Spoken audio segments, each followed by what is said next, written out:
We went to an amazing restaurant Friday night. She So is the name of this restaurant. Wonderful food. The owner of this restaurant, Chamath, is a super fan as well of the All In podcast. Is that a French restaurant, Jason? Shiso was more like an Asian fusion restaurant, like great sushi. We had this incredible It was delicious. Delicious. Just aces all the way. The guy comes and we go to pay. He says, "Oh my God, Philippe, listen to this fucking story. This is the most embarrassing. Your money's no good here. Your money's no good here, All In. He refuses to let us pay after we ran up a hell of a bill. And now you see Freeberg's running. Freeberg just ran off the show. Why did he run off the show, Chamath? Okay, so Jason says to me, Chamath, this is an absolute bullshit story that you guys made up. No, you guys make this shit up to try and make entertainment out of me. I'll tell you the truth. Out of me. I'll just tell the truth. You tell me the truth. I'll tell you the truth. Okay, Freeberg. Okay, ready? I'm going to tell the truth. So Jason says, guys, bullshit. I'll see you guys later. If they're don't care. Sure. It's not like he's going to talk for more than 3 minutes anyway. Go ahead. You said if they're going to comp all the food, just make sure you give a great tip. Huge tip. Huge tip. Chamath and J-Cow level tip. Totally makes sense. Freeberg's like, yeah, got it. No problem. We had like 19,000 pounds of food. And he goes, is $175 appropriate? Literally.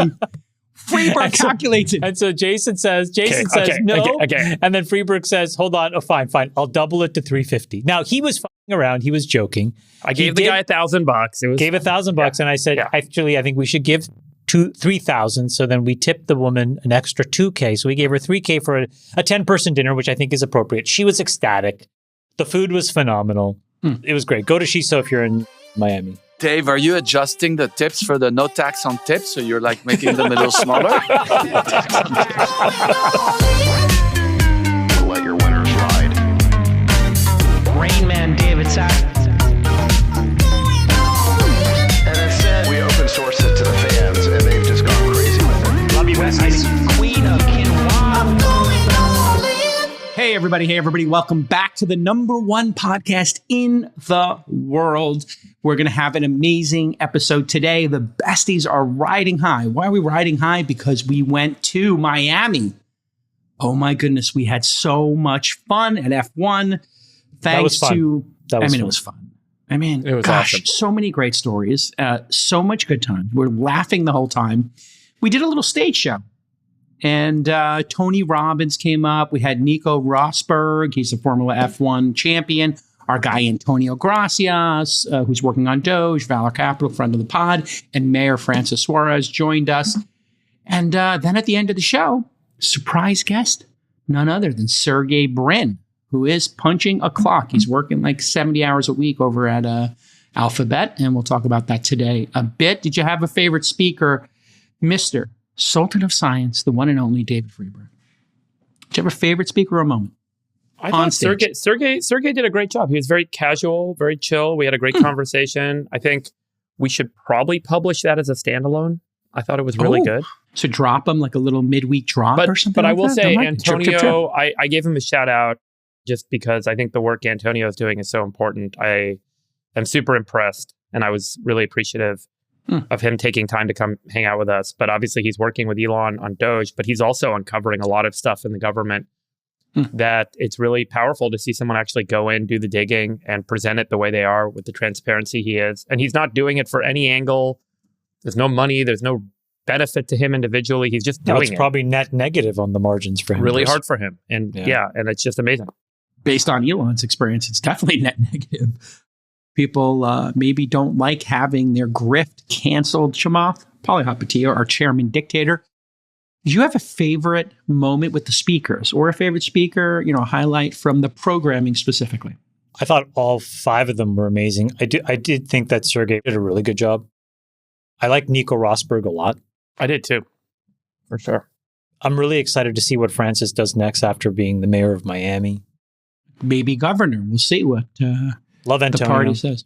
I think they were all great. Tony Robbins, I have to say, his energy is very unique. And when you're near it, I didn't have many interactions with Tony up until that first time, really. I'd met him through Peter Guber a couple of times when I was part of the ownership team of the Warriors. Peter's a co-owner. They're very good friends, but I'd never really spent much time with him. He's a special person, you can tell. There's a big energy there.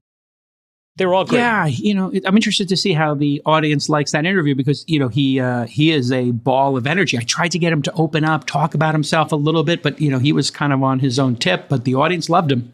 And we did a great meditation exercise that everybody loved. It was a lot of fun. Joining us this week from Co2 Management, yes, we have Philippe Lafont, who is his older brother. And Philippe, welcome to the program for the first time. Thanks, guys. Great to be here. Have you heard the show before? Have you listened to the All In podcast, Philippe? Let me ask you that question right off the bat. I've been listening about it for a week at speed of 1.8. So I think I've gone through about 10 or 12 episodes. Okay, I'm you're ready. Catching up. And all right. Are you an F1 fan? You're French, so I don't know. Is that popular in France, the F1? Hey, we had a good F1 pilot, right? Alain Prost. He won a few years, so.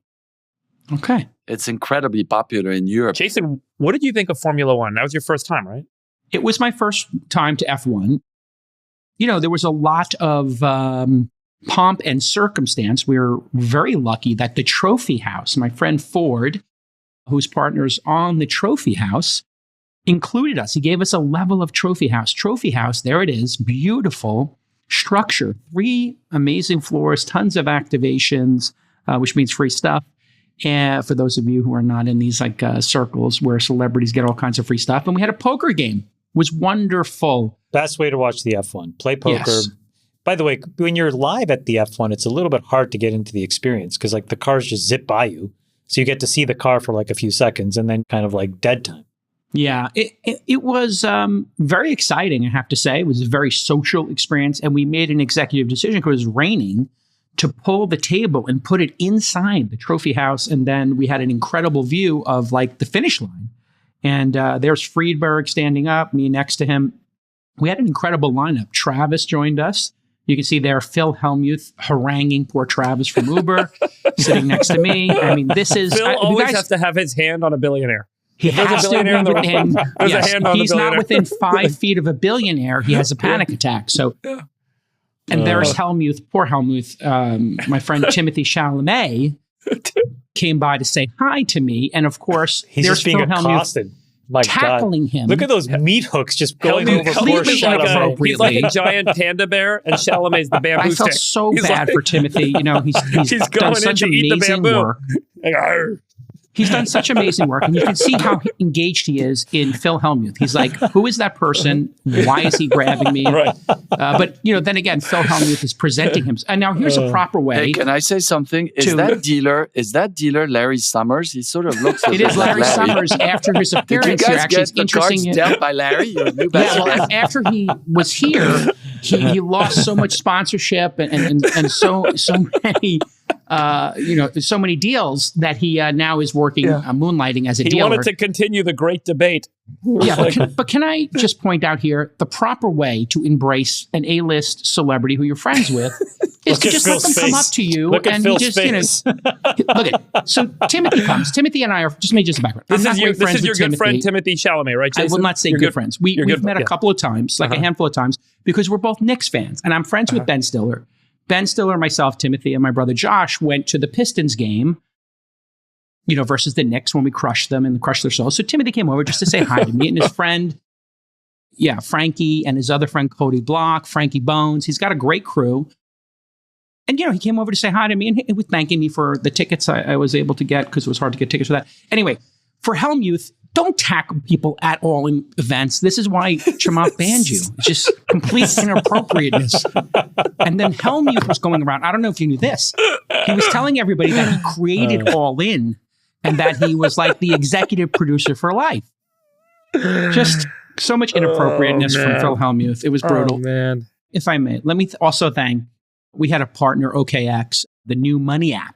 And they're a big major sponsor of the McLaren F1 team. They're the main sponsor on McLaren. Oh, they're the main. And they won the race. So we were there with Hyder, the CMO, very cool guy, and his team. Super guy. And his wife, Annie. Nice guy. We had dinner with him. Shout out to those guys. And they just launched the crypto exchange here in the US. So if you love All In, do me a favor, go check out OKX. And thanks to some of our other partners, Solana, Google Cloud, BVNK. Circle, shout out my guy Jeremy Lair, and my brother in Knicks fandom, Shane from Polymarket, who I got to hang out with a whole bunch. He's a really great guy. Wonderful event. We're going to do it again. We're going to run it back, I think, for maybe F1 Austin. Vegas. And we're going to, and maybe Vegas, who knows? Maybe Vegas. the Super Bowl, maybe NBA Finals. We're going to do some more of these 200 to 500 person events. I got to say, it was so fun to hang out also with the fans that came in for the show, the sponsors. It was just so great to like go to these events and hang out with people. So I need to ask you guys a question. What was the most fun? The Friday, the Saturday, or the day of the race? Saturday for me. So you like the content best. Okay. Saturday was, I woke up, I went straight to Jeff Gross's house. Me, Travis, Helmuth, and a couple others. We played poker until 4. I ran to the hotel, took a shower, went on stage at 5. And then went to dinner. I spent 4 hours went to the club. prepping, 5 hours Money prepping pouring to make sure out it of was your tight. pockets. It was great. Yeah, I was in the nightclub till 5 a.m. That's a true story. All right, start the show. Let's get the I'm show going on to the start road. the show once I remind people that September 7th, 8th, and 9th will be in Los Angeles if you want to come hang with us like we did in F1 for the All-In Summit, the 4th year. And my Lord, I got a preview from Friedberg of the content. It is going to be another peak All-In event. You know, and our goal is to have the world's most important conversations, yada, yada, yada. I think the experience at the summit this year is what's going to be awesome. It's going, in addition to the content being great, we've got some really awesome. Well, you told me the party location, which I won't say here, but you also told me that I did 900K was the peak 2 years ago. Then you spent 1.2 million on the party last year, and now you told me you're spending 2 million on this year's party. Is that true? The 2 million whisper It's going to be number? more than that. Oh my Lord. Anyway, if you want to apply for tickets, allin.com/summit. And Chamath and I were on Megyn Kelly. Let's get started. I with love the it when docket. J. Cal and Megyn Kelly like have their. Oh, it's the best. It's the greatest. best. Well, It's she the likes best. that. She understands. It's broadcaster on broadcaster action. We like to mix it up. We know how to do ratings. She's a ratings Let's do the genius. show. Come on. All right. The Fed held their rates steady again this week. If you remember last year, the Fed cut 50 bips in September, then 25 bips in November and December. But so far in 2025, the Fed has kept rates in a steady range, 4.25 to 4.5%. They said they want to wait and see. They're in wait and see mode because they don't know what Trump's doing with these tariffs and how that's going to impact the economy. Here's the quote from the Fed. Economic activity has continued to expand at a solid pace, but they warned about potential stagflation, risks of higher unemployment and higher inflation are their concerns. And I talked about that last week. I'm hearing a lot of hand-wringing about layoffs coming soon. So what do you think, Philippe, about the Fed not taking any action? And what's your general take on the markets? You know, the markets have seemed to recover largely from the Trump Independence Day tariff announcement, but it feels a lot pretty shaky out there. A lot of M&A on hold, a lot of hiring on hold. What are you seeing on the streets? Yeah. Well, it hasn't been a boring year, has it? So I would say on the Fed, right? A lot of people are saying, oh, the Fed should cut and this and that. I actually think that there's also the scenario that what if the Fed is cutting because things are not so great? Maybe that's actually not a good message. And what if the Fed is not cutting because actually the economy is really strong? And so I think that the Fed not cutting is actually not that bad of a message. And I'm surprised just in general at how bad sentiment is, but how good the hard data is. And we have this ratio at Co2 where we sort of divide hard news as a numerator and sentiment as a denominator. And it's the first time where the news is so good and the sentiment is so bad. And I don't know if the sentiment is bad because just the market went down a lot or for other reasons. But I actually think the economy is doing really well. And we also learned two really important things. One is when the market did go down a lot, the government did budge and said, hey, we need to step in here. And the second part is the Fed did something that I thought was very clever.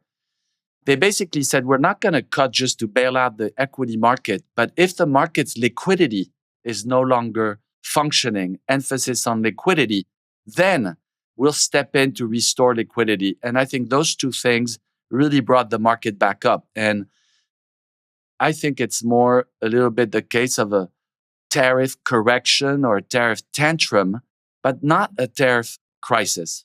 Mm-hmm. So you said there was a lot of good fundamental news. What would you put at the top of that list? And you said there were things in terms of sentiment that were making people quite negative. The economy, as viewed by consumers, is really shaky. So what is the sentiment news that you are most tuned into? And what are the hard data that you're most tuned into? So on the hard data, the part that's most surprising is that consumers have very weak sentiment, but in the meantime, consumer spending is remarkably resilient. And you can see this in a number of ways. You can look at the Visa and MasterCard earnings, but I also like just to listen to like little quotes, little tidbits that you pick up in the transcripts of companies reporting earnings and stuff. And people will say like, even in the month of April, consumer spending is very strong. And even in the last week, when we adjust for the front loading, some people are pre-buying ahead of the tariffs. Even when we strip that out, consumers really good. So I think the part that to me is most surprising, consumers great. With respect to sentiment, it's really bad. But one thing that's funny is whenever the market goes down, sentiment is bad. And so I don't think sentiment is necessarily a good leading indicator. I almost think it's like a lagging indicator. I bet you that now that the market's gone up, we look at sentiment in a month from now, and it'll be like, oh, sentiment's getting better. So I think that's what's going on. Chamath, our friends at Polymarket are showing in June, 84% chance of no change. July, 51% chance of no change. And then September, 48% chance of a cut. And then Powell, obviously Trump's been mixing it up with him, saying he's going to fire him, he's not going to fire him. What's your take on the Fed and what they should be doing here at this moment in time? And then maybe you could respond to Philippe's sort of insight there that I think was pretty good, that there is a juxtaposition between what people are saying they're going to do, consumers, and how they feel about the economy, and then what they're actually doing. I agree with Philippe's diagnosis that the Fed will really be focused on liquidity. I agree with that. In fact, Nick, I just sent you something on Signal, if you could just throw it up here, which is a really interesting view on subprime. And what it shows you is the spread between where credit acceptance is versus capital ones. And the point in bringing this up is that when you look back historically around these subprime lenders, whenever these guys start to see price to books just start to escalate and get to highs, it tends to portend a liquidity crisis. It tends to show that things are about to roll over. And from that perspective, I think that there are some blinking yellow lights that the Fed needs to take seriously. But then where I deviate from Philippe's perspective is I think that the Fed is getting increasingly political in how they want to react to the conditions on the ground. I'll give you two perspectives. The first is if you actually read the press release, either the word wait, waiting, or some synonym of that word was littered in there 22 times. It just seemed like an incredible amount of verbal gymnastics to try to justify why they weren't cutting. And if I had to just take that at its face value, I would at least put some percentage of probability that you have to assign to this case where Powell views that if this lever is the only thing that he has going into the midterms, it's almost as if he's holding it back. Because I think that if you look at some of these leading indicators, particularly on the liquidity side, I agree with Philippe about how important that specific metric is. I don't believe in the Fed put. We've talked about this. But I think the liquidity measures are starting to blink yellow. And I think that if the Fed really wanted to get ahead of it, they could cut. But the political overlay is cutting helps Trump. And I think there's this tension between these two people. And I think that the Fed is saying we're not going to cut. So your position is, or what you're hypothesizing here, is that the Fed is saying, hey, we have to wait for Trump to clean up the tariff stuff, the trade war stuff, and that's a political act by Powell in retaliation for Trump saying he wanted to fire him. Is that what you're insinuating? No, it's not what I'm insinuating. What I'm saying very directly is that the Fed is acting in in a manner that is as much politically motivated as financially metric motivated, because the financial metrics, some of the most critical leading indicators, particularly around liquidity and the credit health of the American consumer, are blinking yellow. So right now, they are choosing to ignore these historically useful leading indicators. And the only reason that I can come up with to ignore it are political reasons. So, Freeberg, do you think there's a political beef going on here between the two parties? And what do you think about subprime and maybe this being a lead indicator that maybe it's time for a cut? Maybe we're going to see people miss mortgage payments, car loans, etc. I was just looking at the mortgage delinquency rates. They're pretty flat right now. And that's, I think, because so many people did refinance when rates were low, and there's a tremendous amount of mortgage balance with a low rate outstanding. But remember, I think the Fed has a whole bunch of data that they're still going to need to wait on. The CPI data for March was 2.4%. Their target is 2%. The next CPI report comes out, I think, next Tuesday. And so that's going to be an important indicator. But I do think one other data point that is now going to be part of the calculus is, what do these trade deals look like? So this morning, it was announced that there's a trade deal with the UK. And in that trade deal, there are lots of provisions that relate to parity and what is expected to provide better market access for American businesses into the UK. But there's also a really important piece of data there, which is that there's a 10% tariff rate for imports from the UK into the US. So this is the first time we're seeing a trade deal that actually gets announced and finalized through this whole tariff trade negotiation process that's been underway now for several weeks, with all the hoopla and all the drama attached to it. And what we're seeing is that for one of our friendliest allies, for one of our best trade partners, we are keeping in place a 10% tariff rate.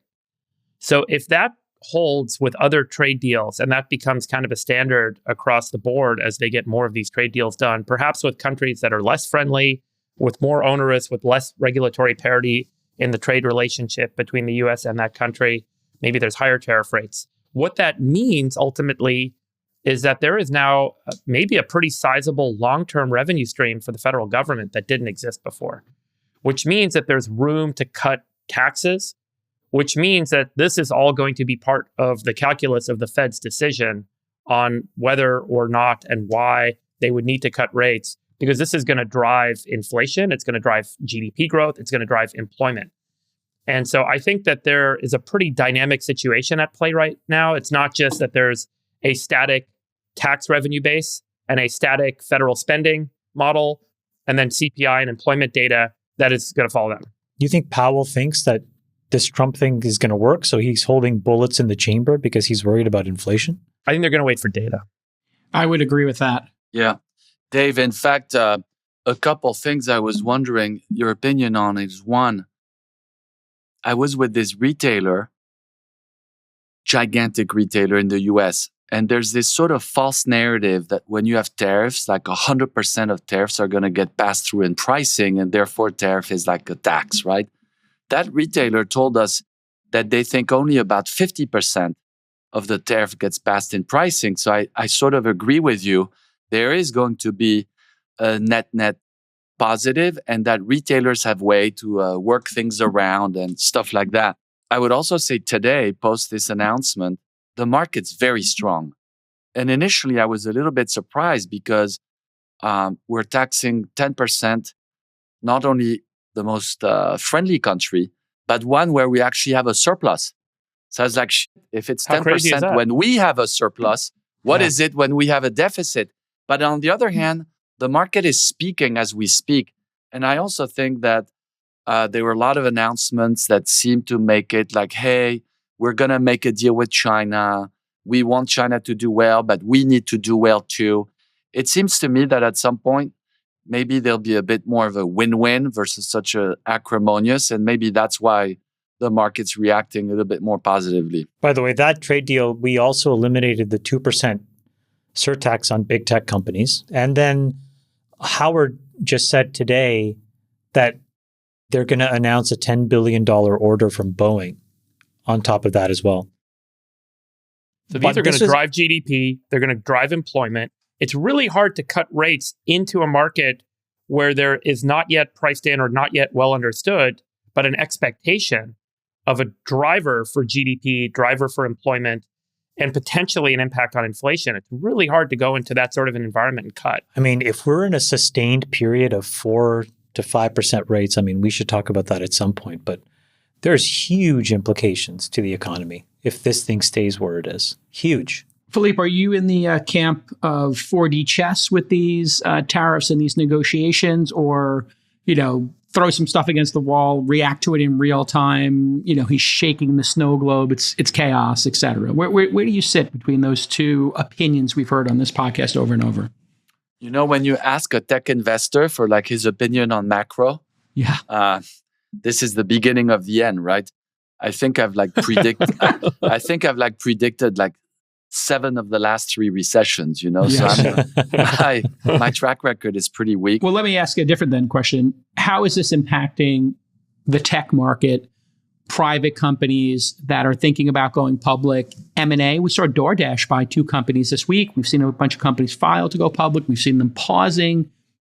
Does this kind of uncertainty, which it seems like is causing the disconnect, right? You explain this disconnect, how people feel about the economy and then their behavior. Is that disconnect caused by the sort of communication that Chamath and I and other folks were saying, hey, needs to be improved here? And it seems to be with this UK. If this had been the process from the start, where we're like, hey, we're going to do one of these a week for 50 weeks, and you're going to get this good news each week as we sort this out, that seems to me like something that would build confidence, as opposed to, hey, everybody's going to go back and forth. You say 50, we're going to go to 150 tit for tat. So maybe talk about the impact this has for founders, startups, executive teams. I think for tech guys, by and large, a lot of the tech is in services. So that's out of the picture for now. But there's obviously going to be a lot of tariffs for semis and then for the assembling of the motherboards into computers. So those are the 2 key areas. And one of the difficulty is we have these sort of base tariffs, but we also have these sector tariffs. And we've had sector tariffs in cars, 25%. There's rumored to be sector tariffs in pharma that could come out next week. And there's also been potential sector tariffs, in semis. So it's been pretty disruptive. And I don't really know how to think about it. And I think nobody knew, which is why the market just took a 25% peak to trough down. And then after that, we learned, the government is actually smarter. One of the things that I love to see is all these executives that get to come to also plead their case in Washington. And maybe that was never the case, a few months ago. And there seems to at least be a feedback loop. Okay, we do something, we see what breaks, we listen, we readjust and stuff like that. But to be honest, I don't really know how it's going to play out. And I sort of was very conservative for a period of time, just waiting. And then to me, what happened last week with Microsoft saying that AI had really picked up, that was a really big deal. And I almost coined it in my own mind, tokens greater than tariffs. And I think one of the reasons why the market's moving up now... Hold on. Just explain that just a little bit. Tokens over tariffs. Yeah. Tokens, I don't know. I put the greater sign.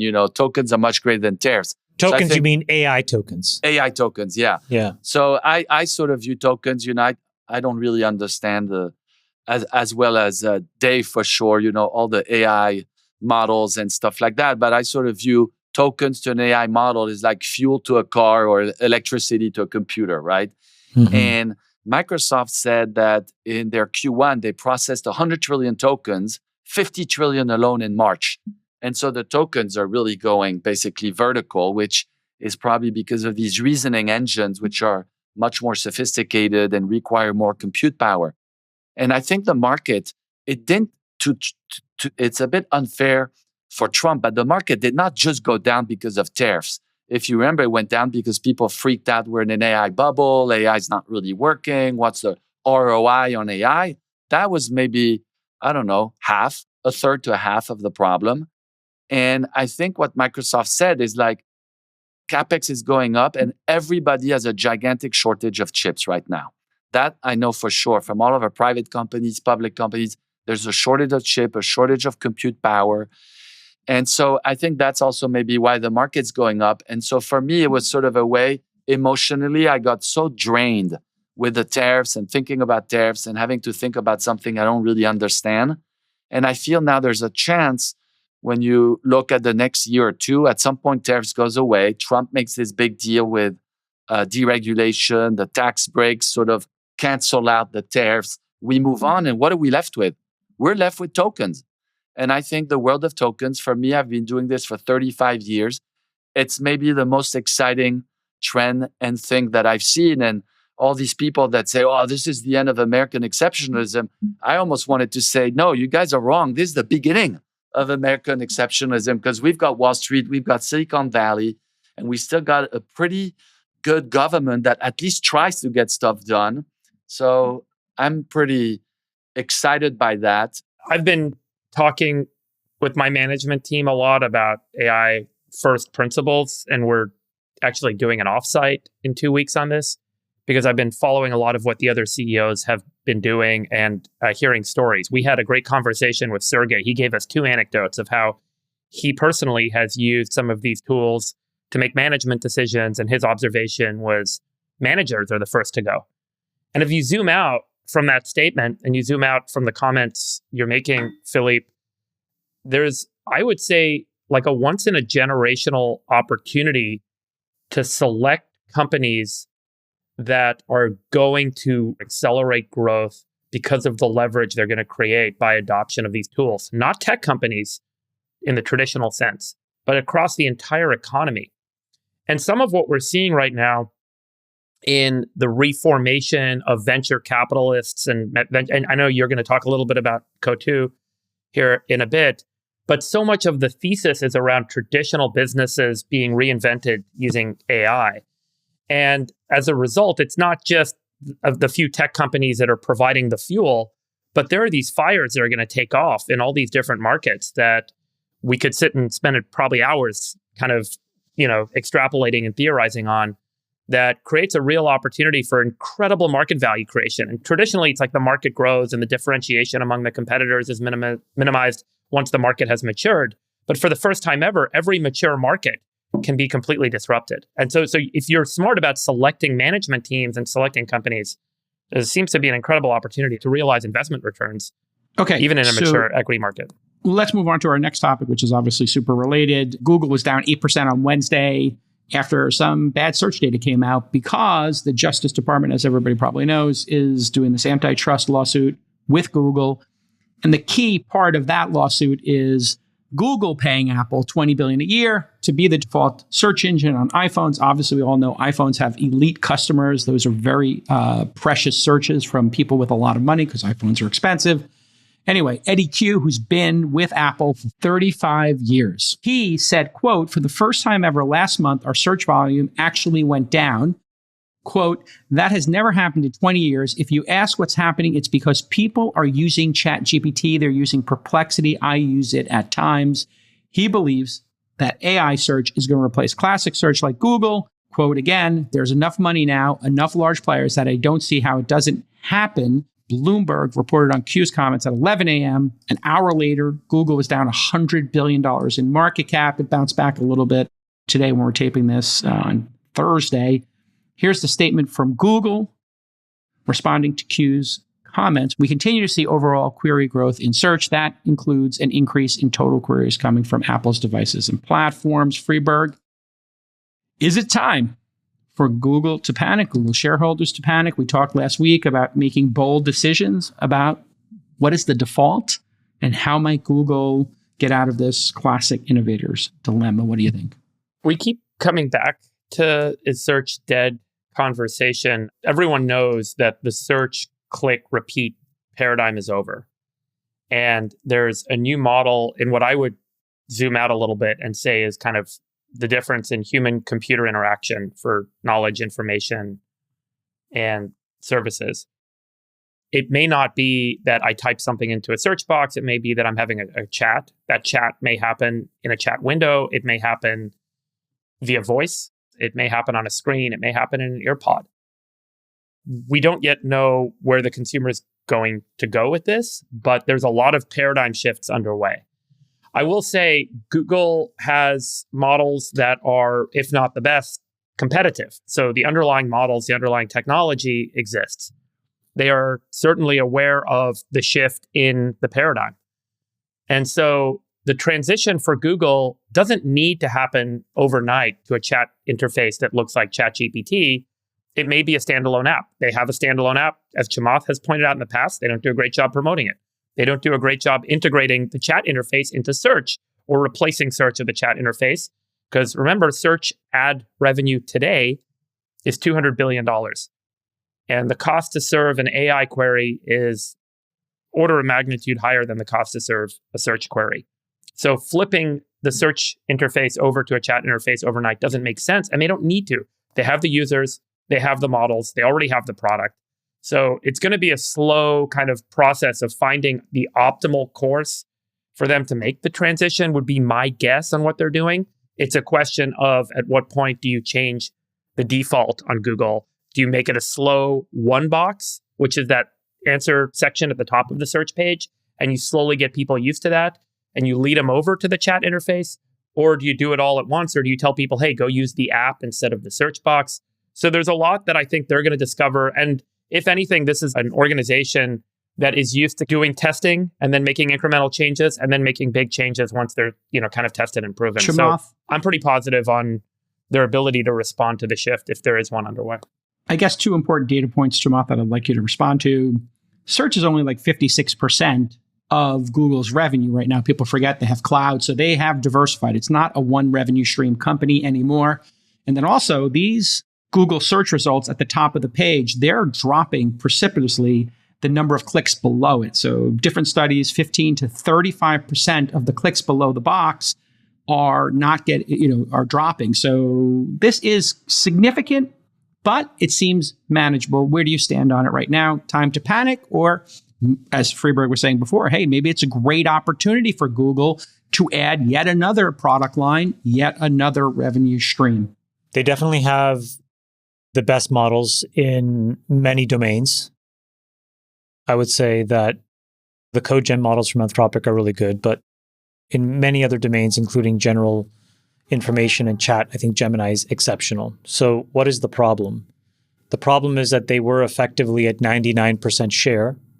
And now we were always just waiting for that shoe to drop, which is where they started to go from 99 to something less than 99. And the point is, now that it has happened, it is very easy for anybody to build a model that precisely calculates the economic value of every single basis point of share shift that happens. And what you saw was an initiation of that process this week. So what do you do? The problem is that this is not Google's problem. This is a consumer choice issue, and they have chosen something different. And whether we like it or not, and whether they like it or not, the reality is that ChatGPT is running away with it. And if you look at the growth and the share that OpenAI is seeing, it's quite an incredible thing. So what does one do? I think that instead of waiting for data, I think that you have to assume that you're going to go from 99% share to 75% in the next 2 years, as an example. And you need to start asking yourself, what will go wrong? And if you can ask yourself that question honestly and red team that, then I think the conclusion you get to is you need to start very aggressively integrating Gemini as the front-facing window to Google Inc. But again, as I sort of said last week, that requires a combination of taste and courage. Otherwise, what will happen is if you're waiting for the data, you're just going to get caught off guard because Apple will do things and then make a press release months after the fact. OpenAI will announce a press release. Facebook will do something. And what that does is it destroys the morale of the company, of the brilliant product managers, of which there are many, and the brilliant engineers, of which there are many inside of Google. If you're sitting around waiting to react to some shit sandwich served up by your competitors, that is a terrible approach. Philippe, what are your thoughts here on Google? You obviously participate in public markets.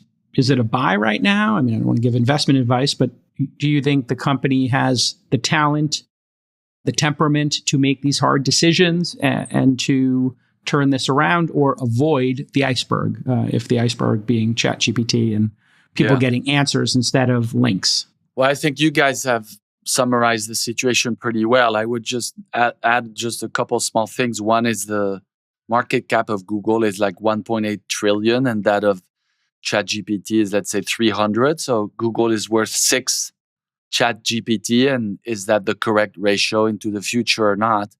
The second one is, I was around, sadly, in the times of the Yellow Pages. And I remember when the Yellow Pages, the way you go somewhere to bounce and go somewhere else. And basically these yellow links got replaced by the blue link, and the Yellow Page companies went away. Now, part of the reason they went away is they were very levered. Google has no leverage, sits on a lot of cash, and imagine what someone like Elon would do if he had to re-engineer Google. I think they have... it's a much larger company, let's say, than Twitter. So, like, the part that I'm wondering about, I haven't made an opinion on Google, is like, hey, is this the next IBM? You're going to stick around for a really, really long time, but you're just not going to be like a company growing as fast as you used to, and maybe there'll be little growth and you just sort of struggle ahead. Or can they completely re-engineer their business? And they do have 2 great businesses, Waymo and YouTube, and really cloud and all the cloud apps. So they have 3 great businesses. And then they have this one search business. Like you said, maybe it's 60% of the revenue. It's probably 85% of the profits because it's just so profitable. No, I would say it's 110% of the profits. 110, right? So you're right, because some of these others lose money. That's actually a good point. So if you put that together, it's just a classic innovator's dilemma. And imagine that they create a Gemini app, and we start downloading the Gemini app. I would love to be the fly on the wall between the head of the Gemini app and then the head of like the search box. And they're both fighting because one guy is stealing the business from the other and stuff like that. Personally, I found that these stocks, they're like a little bit too complicated for me. And I think that sometimes in life, you just got to say, hey, this is just tricky. There's like a lot of forces at work. But the one thing stepping out that I would think about is there was this concept of the Max 7. And for the last 2 or 3 years, everybody is like, oh, you just need to own the Max 7. It's really easy. I can do it on my own. And I think what AI is showing is that at a time of great change, and like you guys said on the show, a couple of you, AI is sort of precipitating so many fast changes. To me, it's a little bit like the end of the Max 7. And what we should do is almost think like, hey, what is the next? Remember when the Max 7 used to be Fang and then Fang++, and nobody talks about Fang anymore. And now, I don't know, like with the Max 7, the Sexy 6, the Fabulous 5, there's going to be a new index that comes up. And I think we should think about like who's going to be on the new index, which private companies, which public companies. And I think Google for sure has some struggles, but it's got a lot of advantages and a lot of cash. You know, so to your point though, to add one thing, which I love this framing. Here's another data point. If you were going to make the case that we need to go into harvest mode, right? And say, we don't know the rate of change of the search business. So let's just have as much money on hand so that we have as much optionality. That's a very reasonable and fair strategy. You would probably not spend $75 billion a year of CapEx on making these models. The opposite is also true.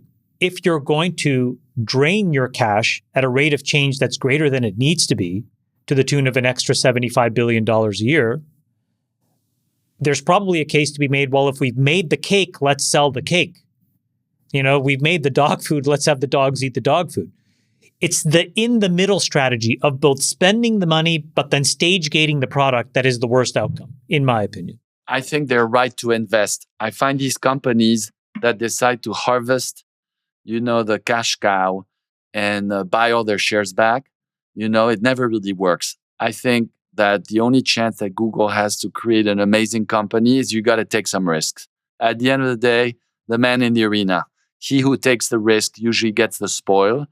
and they've got to invest in the future. It'll be interesting to see if the shareholders, agree with that or not. What do you do, J-Cal? What do you think? Great question. You guys teed it up perfectly. I think they're going to cut a large number of employees, get people to return back to office and take this a little more seriously on a corporate level, because you got that sense from Sergey, who's in the office every day. And I use Gemini, and I have a sort of AI first company where everybody's required to do their work on AI, 2 or 3 different, Claude, Gemini, Grok, et cetera. And what I've been noticing inside these products is they're very deeply integrated. I got surprised just the other day. I was asking it about a travel question, and it referenced my G calendar.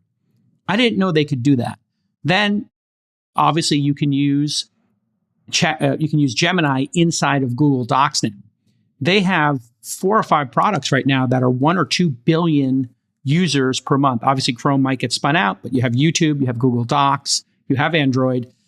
They have such a data advantage and such a deep integration into people's lives because they use 3 or 4 services. I use YouTube TV, I use YouTube, and I have a subscription to that, YouTube Music. They have such integration. I think Google's going to figure this out. And if they cut their team size down, the earnings are going to go massively up. And they're spending $75 billion on infrastructure. I think it's going to be...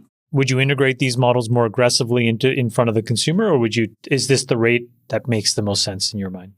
I think you mentioned maybe go all in on certain other services. I think YouTube search is the place to go all in.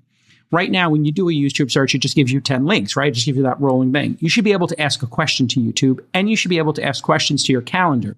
You should be able to say, who have I met with over the last 10 years, who I'm no longer in touch with, and what are they up to? And it should do a Gemini search inside of Google Calendar. It's very light right now. And then if you did that on YouTube, hey, tell me everybody's opinion on Cotu and their strategy over the years and how it's changed. And you ask that on YouTube with all their transcripts, they could make a supercut of all of that. This would train people, at the point of pain in a very deep way without sacrificing Google search queries, too aggressively. So there's YouTube's such a secret weapon. I hear you. I would just remind the Google management team that very, very, very smart people like Philippe and others who control trillions of dollars. I wish. Well, collectively, are not making the decisions about today, but are taking the trail of breadcrumbs of what they see today and guesstimating what 18 to 24 months in the future looks like. And all I'm encouraging them to do is, I think that data point from Eddie is the beginning of a stream of such data points. And I just encourage them to inoculate them from the morale hit that will come if they don't have an explicit, aggressive strategy. And instead, if they become reactive to external data, it's really demoralizing. But what if they're actually tracking the data and they're seeing their own sense of search queries driving clicks and then driving positive response to the AI-driven one-box results that they show at the top? Oh, I think that's exactly what they're seeing. But that and they're just making they're making the requisite balancing decisions, right? No. What I'm saying is that's absolutely what they're seeing. That the demonstrated strategy is emblematic of exactly that. It's the rationalization. My point is there's something that you can't rationalize because you don't know until it's presented to you, which is, what is the other company doing? They don't have spies inside of OpenAI. They don't know what the OpenAI product strategy looks like. They only hear secondhand what the OpenAI growth looks like. And all I'm saying is it's a bit of a sword of Damocles. At some point, the sword drops. You're not in control of it. And once you start to see a trend, that's the rationalization that I think puts companies in a very difficult and tricky strategic situation. It takes a lot of courage to say, oh my God, but Buffett said this, Buffett has this very famous thing of just putting his CEOs on the spot and saying, stop telling me all these things that can go right. Let's go paint the death case. What can absolutely go wrong, and red team me the solution and then justify for me why you haven't done it. And all I'm saying is, if you start to think about, for example, you saw OpenAI today, Fiji Simo, she's leaving Instacart, right? She's going to go and be the CEO of apps inside of OpenAI. You're seeing a level of talent concentrate that I have not seen since I was at Facebook. There was nobody we couldn't get when we thought we were building a model that was totally orthogonal to Google. Now, it did not mean that Google diminished in any way, but it creates a different use case. In that example, though, the social use case was very much non-cannibalistic to the blue links. And to your point, David, if it turns out that question asking is not cannibalistic to search, Google will be fine. Right. All I'm encouraging them to do is play the scenario where it is cannibalistic and figure out what to do. I think there's a chance that we're underestimating the power of Google's ad network right now.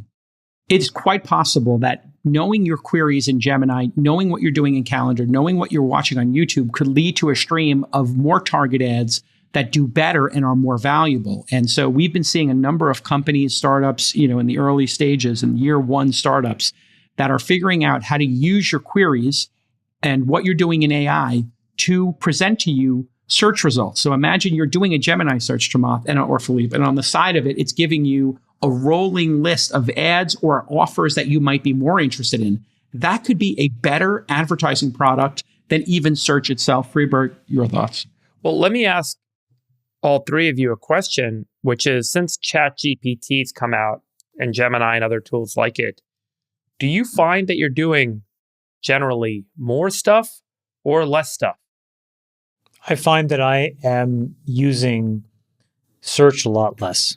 But the aggregate, is your aggregate like usage of the internet to do things for yourself, for work, kind of, are you getting more active? I've learned how to ask things that I've always wanted to know but didn't even know were possible. Right. But all of that to me goes to OpenAI and to X. I use Grok. Right. That's fine. But I'm just saying, like if you were to, because I'm what I'm trying to do is paint the picture of where the denominator of quote search queries is going. Because if search queries is no longer that's the wrong way to think about this. No, right. I like your framing. I'm doing 5 times as many queries, and I would say they're spread across a number of different platforms because instead of asking humans to do work, I'm now doing it myself. You used to ask a human, hey, can you do this research for me? And they would come back to it. Right. You would hire somebody or use a consultant. Now I'm doing it myself. So you're onto something that the total volume, the total pie could be 5, 10 times bigger per person. Yeah, if the old paradigm is like measuring search queries and quote market share as a function of search queries, I don't know if I care about having 99% of that,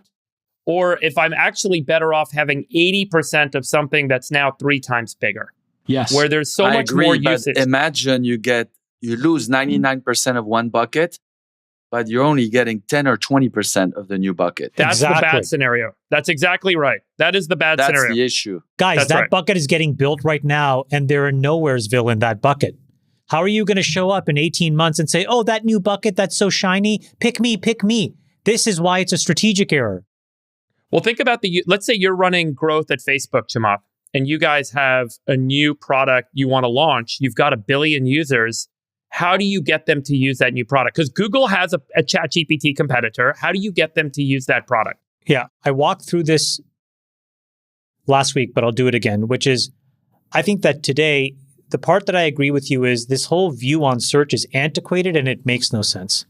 I think instead, what you need to think about is where are the inbound actions into the house that is Google, right? Google Inc. And you have to have a very simple way of deducing what is the value of that inbound action. And if you rank them, the inbound actions to the Google search bar are obviously way more valuable than the inbound actions in all these other apps. I would start in those places that are more bottom of the list on the money side, but high on the list in terms of intention and behavior. And I would redo the experience around Gemini. But that requires taste. And cannibalization that you have to be willing to take the hit on. Which service do you think is number one? YouTube? I think your idea, Jason, around YouTube is a very smart one because it's a juggernaut business. I also think Workspace, we use Workspace here every day. Gmail, Calendar. I think Workspace could be really interesting as well. Gmail's a great one, yeah. Inside of Gmail. And it is going to get better. Like there are smart people thinking about this. All I'm saying is that the market will now start to price this decay in. I'm long. Well, Philippe, I want to know your bucket of what are the most important companies that matter the most. Okay, I'll try, but I have to ask you guys a question before. Do you guys think that the 2 founders come back in a very forceful way into the company? I don't know exactly why, But one thing that I was wondering, Chamath, is you bring up a very important word, taste. Do you have to be a founder to be able to impose this sort of new taste? And do you need sort of founder credibility at the junction at which Google is at? It seems like this is a big junction, right? This is the first time in their 20, 25-year history where I feel like, whoa, there's a real threat. How do you do that without the founders? Yes. And on top of that, they're alive. It's just they may not be at the Sergey, company. yes. Larry, no. Sergey's going to do it. I think he's building up. The reason we're seeing at the all-in events, the reason he's going to work every day is that he's building up his knowledge base here. And I don't want to speak for him, but I've seen him really engaged on this stuff. And the Gemini app is kick ass. And I've had long conversations with him about like little details in the Gemini app. He is super engaged. Like I've had conversations with him about granular details of Google local and YouTube searches and how they should be presented in the results in the Gemini app. He's into it. You're bringing up something which I think is very important. When you're at a junction this important, who has the gravitas to come in and actually make a difficult change like this? I think in general, it's the founders. And, in fairness to Larry and Sergey, these are two brilliant guys. They've done it once. And in fairness, they probably did it kind of a second time when they created Alphabet, because now you have these other businesses that are pretty impressive. Now they're just going to have to do it a third time. But they're going to have to impose their will, and they're going to have to develop some very specific taste. This is nothing against Sundar and the team, by the way. This is just to say that the only people that can come in and say, guys, we're going to make a change that could have this negative impact to a $1.8 trillion company are people that are going to feel it the most. They will feel it more than anybody else. And so if they say that it should happen, they'll have the moral credibility to make it so. I love this question that you were just asked, Philippe. Go through your top 10 companies, why you love what's them. The number? What's it? Not top 10. What's the number, Philippe? What are the companies that matter the most? Yeah. So I've thought about that a lot. I'm not sure I have, great answers, but the first one is I keep defaulting to the number 25. I can't explain you why, but they're not 100 companies. But if you think there's only 5 and all these money managers, they have like 5 stocks that represent 80%. I feel the level of risk that you're taking is too high. And that one has to be, I start with the public markets. I would say most French people are not known to be particularly humble, but at least if you've been in the stock market as a French guy, you've been beaten up so bad. I started January 1st, 2000. So imagine what my first 3 years looked at. I got reduced to, ashes, just beaten up by the market. We did reasonably well because thank God being a hedge fund, you have different tools that you can do. And so I think you need to have a certain number of stocks. You need to know that some stuff you get lucky, some stuff you get unlucky, some stuff you get right, and some stuff you get wrong. And then I think that there's a second phenomenon. Once you agree to the 25, you say, wait a minute, why are there no IPOs? Why are these private companies, amazing private companies, some of the best in the world, SpaceX, Stripe? Answer that question. Why? OpenAI. Why? In your mind? I think that the cost of being public is too difficult. One. What cost? I think the legal fees? Reputation, the regulatory, like you get busted like left and right by agencies. And like, when's the last time that a public company, I think that, during the last administration, something like someone told me, I don't know if it's true or not, but I love the quote so much that I'm using it without checking if it's 100% true or not. Something like 35% of the S&P had an issue with a government agency in the last few years, right? When's the last time that you guys remember a private company that has an issue with a government agency? Like, I'm sure it happens, but like off the top of my mind, it seems like a fraction of that, right? And then I also think that the private markets have become so sophisticated that in essence, like our private markets, public markets that just trade 3 times a year. Like, these companies, they do these rounds, once or twice. They're becoming pretty sophisticated. They match buyers and sellers. And I think that's okay. And then the last piece, which I think that's a very bad piece for the four of us and all of us on this call and many of your listeners, is that there's such a view that like large companies are bad and we got to bust them and we're not going to let them do any M&A. And as a result of that, small companies no longer get bought by big ones. And for me, it's a disaster because if I fund small companies, but now you take away one of the best ways that I have to monetize my investment, why should I invest in risky private companies? I can just buy the public one. And so I'm really hoping that as part of this deregulatory move, and you guys and Sachs will have way more influence than we, but to convince people that in my mind, the best way to create competition is to allow these large companies to fight against each other. And the battle between OpenAI and Google is the best way to do that, but not by telling Google not to buy something or telling OpenAI not to buy something. Let's double click on that, Philippe. I think it's a super important point, the singles, the doubles in the industry. I've been harping about this on this program as well, so we're simpatico.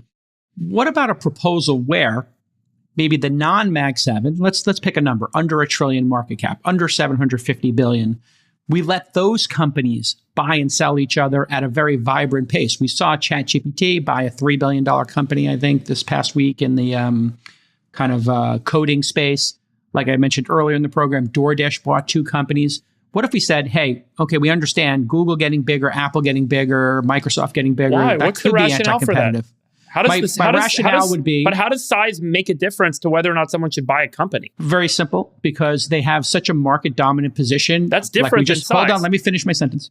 They have such a market dominant position when a company like Apple has, half of the mobile phones, or Google has Chrome, Android, plus all these things, that they could shove that product for free down the throats of users, price dump it, which is illegal, and create less competition in the future. But if you said DoorDash and Lyft or, Coinbase plus a stablecoin company, this would build the Mag 7 to the Mag 70.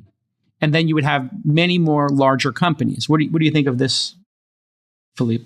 I'll respond to that because I don't think that makes any sense. And I think that why. the comments you're making about size shouldn't drive these decisions. The fact that Apple, for example, has a minority market share in operating systems on mobile phones. Remember, Android is the majority. And it's no longer true in the US, by the way.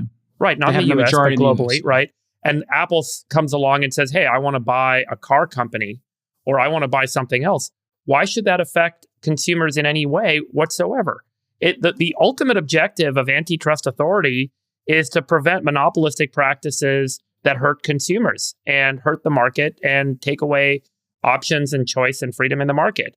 But if companies want to make orthogonal acquisitions, if companies want to continue to grow and become a large holding company, why should we step in and say, oh, you're too big now? Ultimately, Jason, you could see that threshold very quickly becoming a slippery slope that leads to a general anti-capitalist concept where people say, well, let's stop all companies from getting bigger than $1 billion, or let's stop them all getting bigger than 100 million now. And that is a very slippery slope. Scale shouldn't matter. At the end of the day, protecting consumers from monopolistic or antitrust practices should be the objective of these antitrust authorities. Yeah, I think my response to that would be, except in the case where the bundling, as we talked about in previous episodes, makes it so any of the large companies can hold on. Yeah. Let me finish my sentence again. In the case that a large company could kill all the competitors instantly by price dumping. So you take something that people are paying for, like say Robinhood or Coinbase.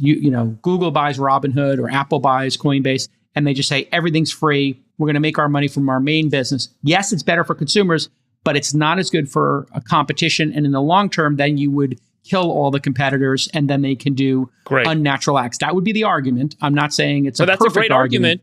That's a great argument for what you're talking about. It is not a great argument for stopping companies above a threshold of market cap from doing stuff and companies below a threshold. Because a company below a threshold in market cap could have the same effect as what you're describing in a smaller market. And they you have to be thoughtful about it. You're 100% correct if they're in the same arena. So Coinbase, Robinhood, and E-Trade merging could cause the same effect. You're right. Philippe, what are your thoughts on just how to get the country out of this debate? Because big companies bad, no, we shouldn't let them do any M&A. The wrath of Lina Khan. Is there an off ramp here? Can Trump just unilaterally kind of make this happen? What are your thoughts? Or should he? Oh, I think that to me, one of the best part being an investor of venture capital is when you have a really big idea and it works out, it takes care of a lot of sins. There's a little aspect like, would you like to play the lottery? If the lottery was capped, like, hey, if you win the lottery, you can't win more than $30 million. 30 million's insane amount of money, but I read that there's some lottery guys who make 1 billion and 2 billion. And the reason why people are willing to bet so much and most people are willing to lose is they all think that they're going to have this one ticket that's worth $1 billion. And I think when you reduce the incentive, the financial incentive and I agree with Dave, like success should be rewarded as much as possible. But if you've done something wrong, then use the existing laws to define what success is. I don't think you can cap, because once you start capping, and then what happens if the stock market goes down? Do you then have to just recap? But I agree with you. You bring up an interesting point, which is in these bundles, like Amazon Prime bundle, Apple bundle, there's a Costco bundle, right? We seem to be living in this world of bundles where the stock market is willing to pay 40, 50 times earnings just for the membership fee, as long as whatever you do on the side, you basically make no money. Like Costco, I think, makes 100% of its money more or less on the membership fee and trades for 50, 60 times earnings. There is a limit to like how big the bundle is before you start dumping. So I don't think I'm saying anything super interesting. I just hope that you don't cap the upside, because that's what enables all of us to fund these new companies. The reason why all of you guys and me, we're willing to fund these companies knowing that many of them are going to fail is the hope that you get the next OpenAI. Yeah, it's well said, the power law. Chamath, I think maybe a good time to maybe talk about private markets and liquidity in VC, yeah? I mean, it's just so hard. It's hard to make money. And if you view making money as some derogatory thing, and you put a bunch of impediments in the way, the downstream impact is interesting ways to make money will be out of fashion, and simple ways of making money will be the only things that people do. The problem is that society doesn't move forward if all you do are simple things. You need people who are willing to put risk capital to buy these lottery tickets. And if you marginalize the upside, you're just going to have exactly that, a stagnant society of marginal things that doesn't move along. And unless people fundamentally embrace that idea, we're going to lose. We being America. Yeah, if you look, for example, in the last 5-year period in China or Canada, where both of them, two totally different political regimes, but they both had the same thing happen, which is the amount of investment capital that went into both of those countries fell off of a cliff for two totally separate reasons. What is interesting is going to be what is the downstream impact of that in 10 and 15 and 20 years. And you can look historically back, and we know what this looks like, which is countries stagnate in the absence of investment and risk capital. So you will become a marginalized, also ran country. And, not to slag Europe, but part of what Europe got wrong was that compact didn't exist. Too many administrators, too many hall monitors, not enough ability to put risk capital to work and actually get gigantic outcomes. So the most important thing we can do on that dimension is to figure out how to have less regulation, have these companies fight it out, and create the incentives for these smaller businesses to be bought and or to go public. So let's back this up with some data here. Nick, pull up the chart on exits. This is an important one for people to see. We've had, since the wrath of Lina Khan, the last 4 years under Biden, you had this 2021 spike of IPOs, peak ZERP, a lot of inventory, a lot of risk capital had been put to work for 10 years. And after that 2021 spike, things have been flatlined and companies are preferring to stay private. And now we have venture capital constricting in terms of new funds being done, and people are making larger funds to do later and later stage investments. And Jason, it's constricting at the absolute worst time, because what Philippe said before is we're in the early phases of an entirely new economy that's going absolutely parabolic. But the people that are supposed to accelerate that innovation and make these companies come to life are going to run out of gas, because if they don't return money to their limited partners, where are they going to get the incremental capital from? It's the retail investors and sovereign wealth funds outside the U.S. seem to be the answer to that question. Doesn't this just lead to a normalized market, Philippe and Chamath? So ultimately, shouldn't the exit volume define the amount of capital that LPs should invest in this asset class to get a return that compensates them for the illiquidity relative to public markets at the same kind of risk levels? At the end of the day, it is what it is. And you're going to see a reduction in venture dollars. And that's just the market normalizing. The economy only grows and only innovates at a certain pace, is what the data shows. I think the way that I think about this as an LP, and maybe Philippe can talk about this as a GP, but as an LP, when I think about putting capital into different funds, I have a base return in my mind, which is I want, after taxes, net of everything, to generate about 10% a year. That's where my risk of ruin is basically zero. It compounds to infinity. I like the profile of my return of my assets. How do I get to 10%? Well, sometimes when I'm holding short-term stuff, I'm only generating 4 or 5% in paper. So then I have to go out on the risk curve. So I talk to a hedge fund. They're going to give me 12 or 13% net, maybe in some cases. I try to understand their risk, but I can only get so much working. So then I have to go further out on the risk curve. Then I talk to some private credit and private equity guys who tell me, yes, I can give you mid-teens returns. Then I do the analysis on that and I think, okay, I'll give you some money, but they are going to lock me up for 5 or 6 years. It's still not enough to get to a blended rate of return of 10%. So then I go yet further out on the risk curve. I call my friends at Sequoia and all these other places. And when you talk to the venture investors, the problem is you are so illiquid for so long that the rates of return need to be in the mid to high 20s net to me. But when you look at the data of what's possible, they actually look like a 3 and 4 year hedge fund. And part of the reason is because of this strangulation of illiquidity that's caused artificially by administrations, by regulations, and by agencies like the FTC. The question is, if they didn't exist or if the regulations were a lot smaller, what would the upside return be? It's probably 500 to 1,000 basis points higher. Much higher, 100%, yeah. But I think at current course and speed, with the lack of IPOs and with the lack of M&A, you can't justify that asset class on its own, in my opinion, unless you think about it as like something that you're doing almost philanthropically. Unless capital comes out and then prices come down and then return multiples go up. Let me put some numbers on this. Here's the second chart, annual IPOs, and just give you some, broad strokes here of how amazing 2021 was for a lot of firms. Rivian went out at $66 billion, Affirm at $24 billion, Qualtrics $25 billion, Robinhood, which I was involved in, one of the first investors, $30 billion, Duolingo $5 billion, Toast, etc., Roblox $42 billion, Squarespace. And then you had all this M&A. Square bought Afterpay for $29 billion, Zoom acquired Five9 for $15 billion, MailChimp, remember that one, $12 billion, Microsoft and Nuance, the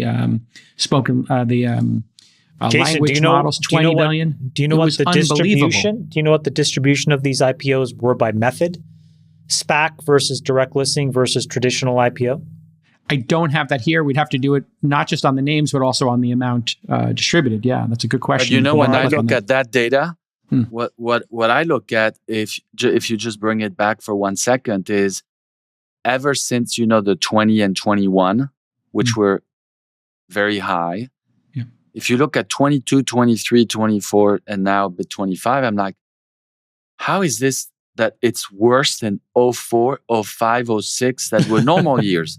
Yeah. How is this worse than 13 and 14 and 15? Yeah. And she that's scared exactly the hell right. out of people. She scared people. Correct.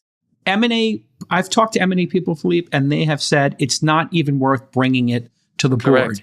It's not even worth the discussion. She can't connect the dots. She's like, I want people to not, play the lottery anymore. I don't care for them. She doesn't understand that our system is based on this risk taking. And so, listen, I think it's this might change. It's also worse than that. I think that they probably look at like Adobe Figma and they look at the cap table and they probably just make a judgment that, hey, I don't want these people to be billionaires. Yuck, I hate these people. But they don't understand, to your point, the waterfall effect of not returning capital to all kinds of other investors who are in the business of taking risks. It's this like collateral damage. One of the things I feel none of these people understand so well is like all the collateral damage. You think you're moving in one direction and all these dominoes sort of fall around you. Exactly. Well, the second and third order impacts, this cascade, it's Ford Foundation, it's Harvard, it's California retirement. Those are the people who are going to be the beneficiaries. And the third thing, because I've been talking to a lot of geographies in the Middle East, Japan, Australia, Singapore, et cetera, Asia, they all want to recreate what we have here. Well, what we've created here in Silicon Valley and in America is these diasporas that start when a company like Google goes public. And then those people go create Facebook or go work at Facebook like Sheryl Sandberg did, and they accelerate the growth there. And then those people become angel investors. They become LPs. This incredible flywheel was cooking. I mean, it was so smooth. And now we've literally stuck a stick in it and the car flipped over. And you don't have the downstream effect of Canva in Australia. I don't know if you know that company has done incredibly well. Phenomenal. They were, you are involved, yeah? We're involved. But sorry, just one thing I would add because it makes what you said so much more powerful. On top of that, when these people die, most of them gave all their money away to foundation, which is something very different between the US and Europe. In Europe, a lot of the wealth, and in many other countries outside of Europe, the wealth basically continues for generations. In America, these people build companies, create new companies, invest in new companies, coach new companies, mentor new companies.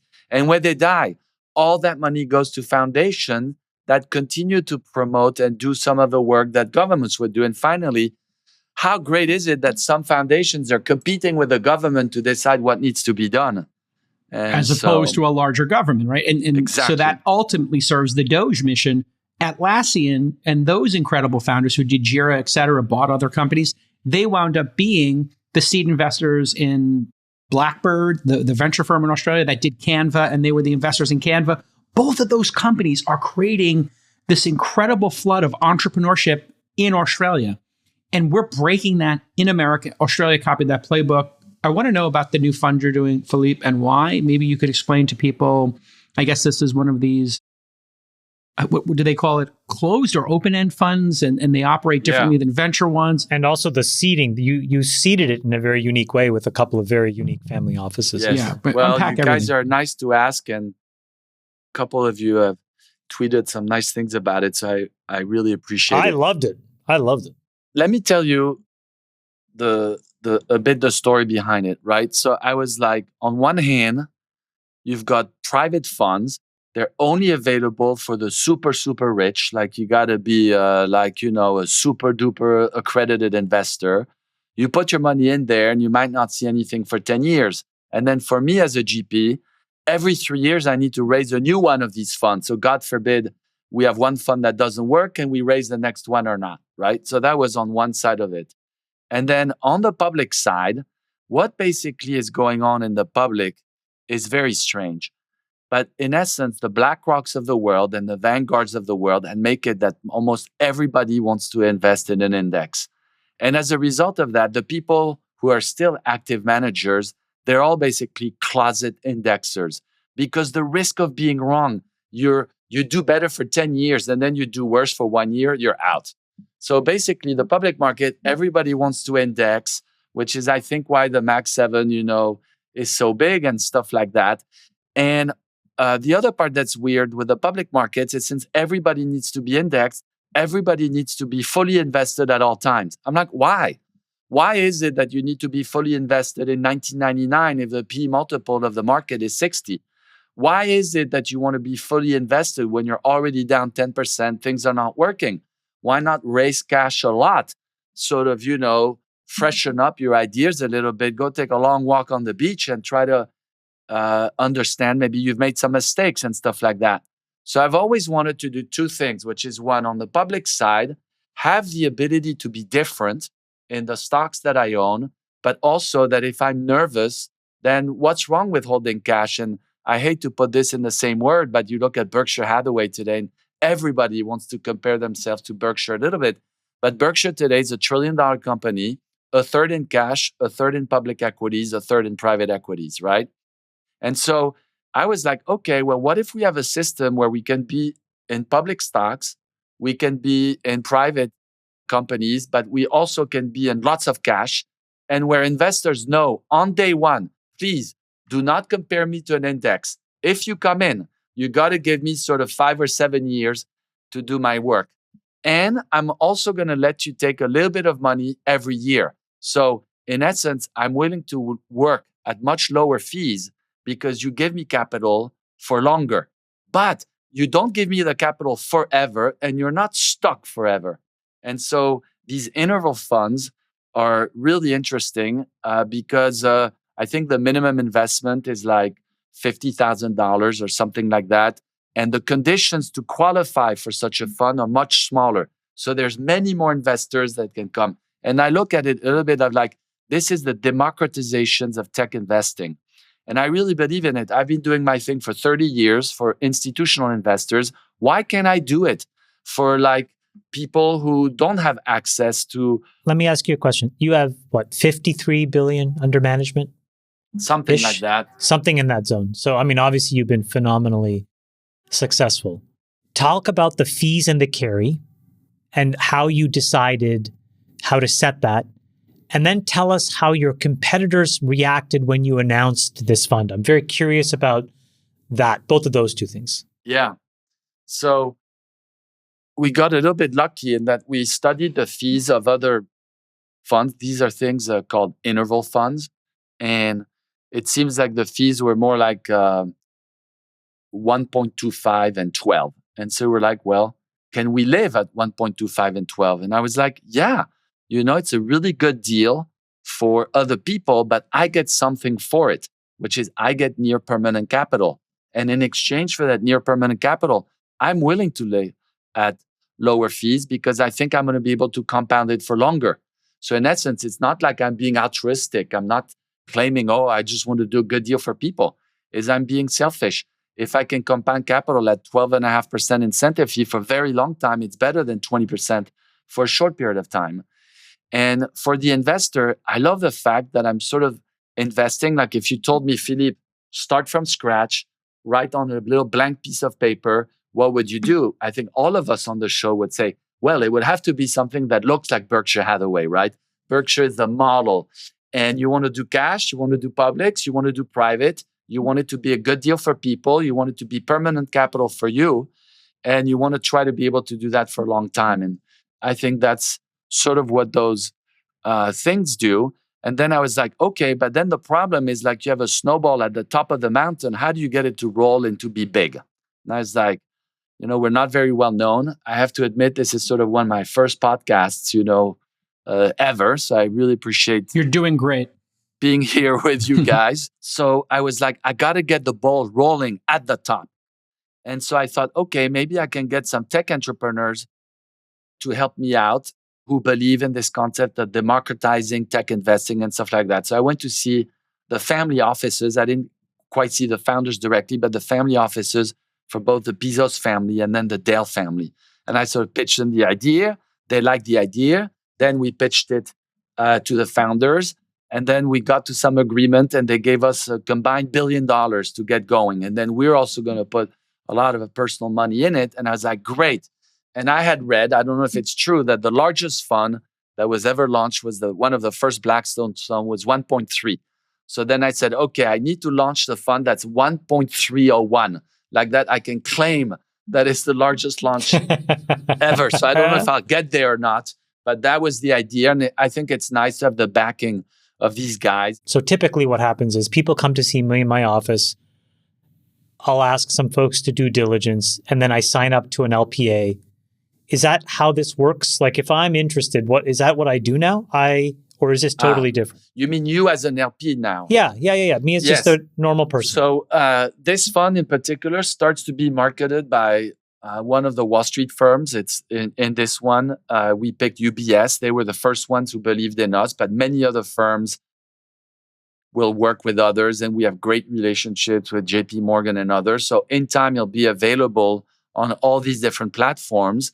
And then most of the people that we target usually have a relationship with a wealth management firm. And our hope in time is to work with the leading wealth management firms.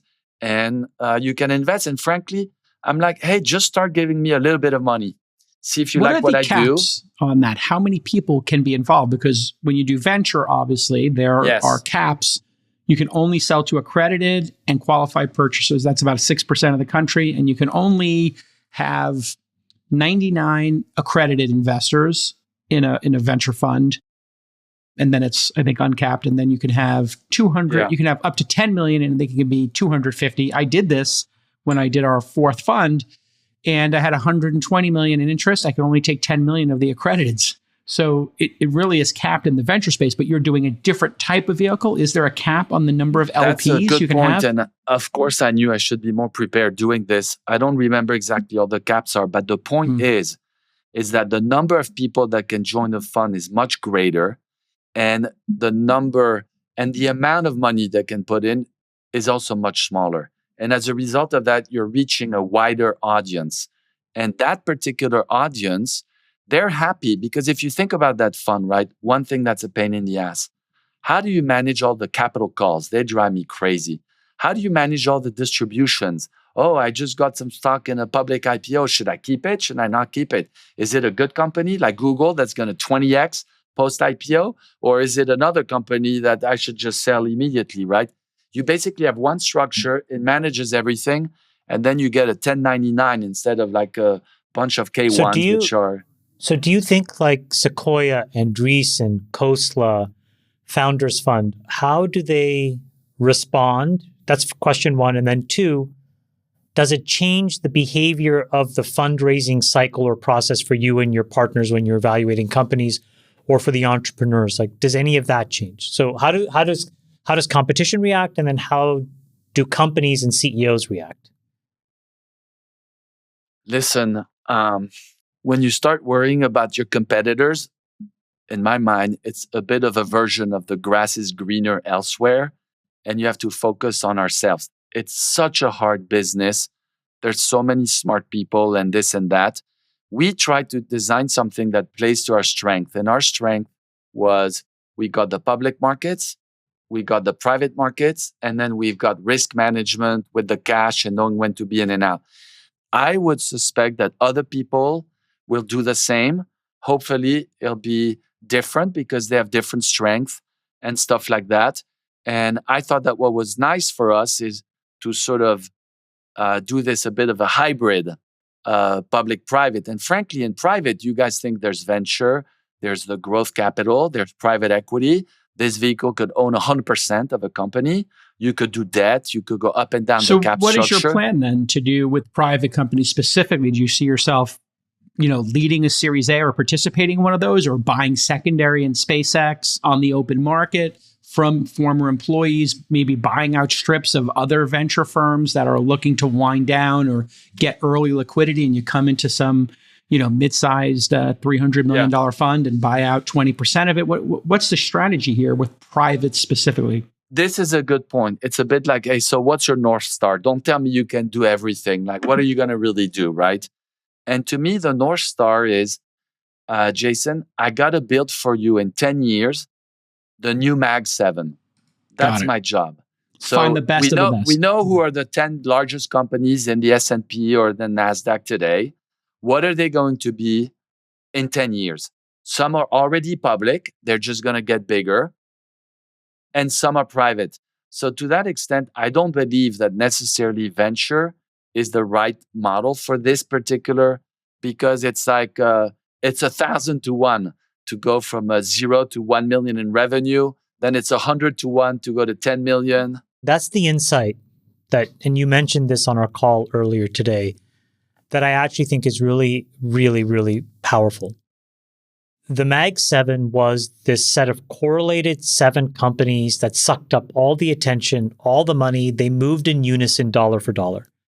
Now that correlation has broken down, it allows you to ask this question, which is, what is the real Mag X companies?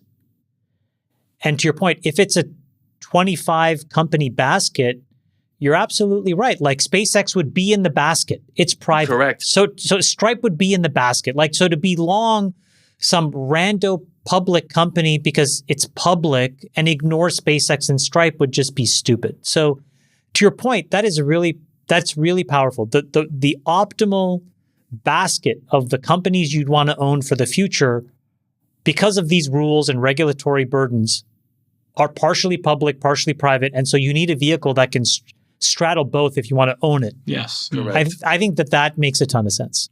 To me, that's the idea. And also, like, the people who choose who the Mag 7 are, it's like some employee at MSCI World or something like that.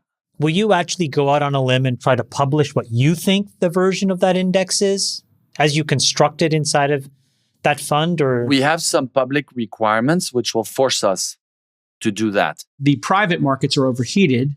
There's a lot of secondary offerings. So if you try to get into Stripe, SpaceX, Anduril, or like there was recently one of these, robotic companies that has zero revenue and wanted a $40 billion, valuation. And there's all these civilians, retail investors who are investing in your fund, but also who have direct access to these secondary markets.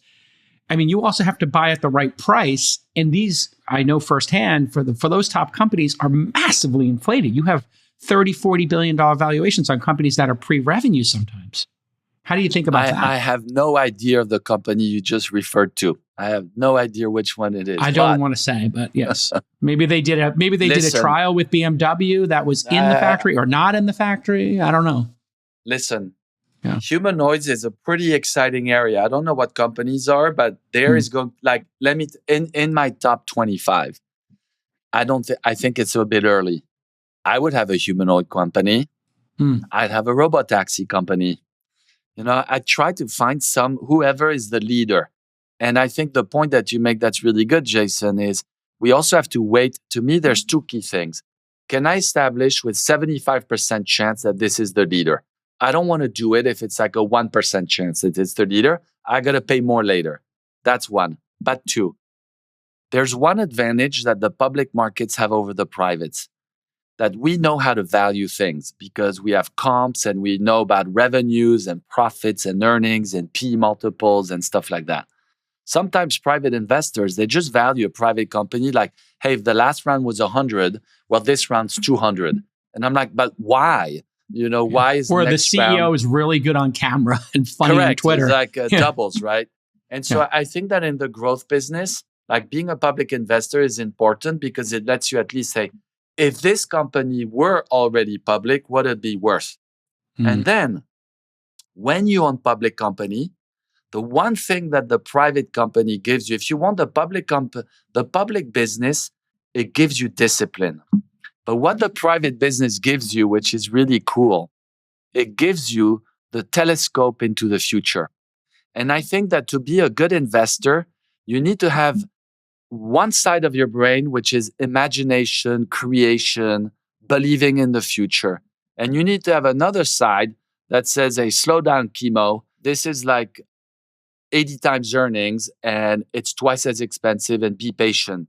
And for me, the best investors are the ones where you sort of have the telescope in the future, but you also have the day-to-day discipline of the public markets. And as I said before today, man, you get beat up in the public markets so bad all the time because you buy something, it goes down by half. In the private markets, it goes up, and then one day it just goes boom. To zero. Yeah. Yeah, it's like we're out of business. You take the loss. Exactly. Hey, guys, some breaking news. The Pope has been selected. And I thought, since you guys haven't been here, let's go through it. Here it is. The smoke has come out, and Phil Hellmuth is the new Pope. Helmut. A little work to be done on these language models. Oh, look, here's another one coming out. Chamath, congratulations. The first. No, that was the black first smoke. Sri That was Lankan- the That's black smoke. That's black It's black smoke. Oh, Exactly. no. Maybe Chamath didn't win it. Oh, no. Who do we got next? Oh, she was trading. She did better than you, Philippe. You didn't beat the Pelosi index, so you don't She had become divine Pope. intervention. Divine intervention on her portfolio. Maybe a little insider information, okay? Wonderful episode. Philippe, you're amazing. Yeah, that was great. Thomas, you got competition. Your big brother, he did pretty well. So now, we don't have two. We have one or the other. So we'll let the audience decide. 4, Chamath Palihapitiya, your German dictator. 4, our czar, who couldn't make it today. And your sultan of science. I am the world's undisputed greatest moderator. Jake, I will see Love you you, next boys. time. Bye-bye. Bye-bye. We'll let your winners ride. Rain Man David Sack. And instead, we open source it to the fans, and they've just gone crazy with it. Love you, West. The Queen of Quinoa.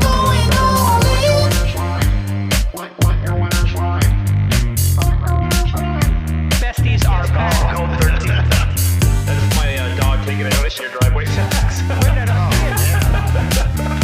man. My haberdasher will meet me at Clinton. We should all just get a room and just have one big huge orgy because they're all just useless. It's like this sexual tension that they just need to release somehow.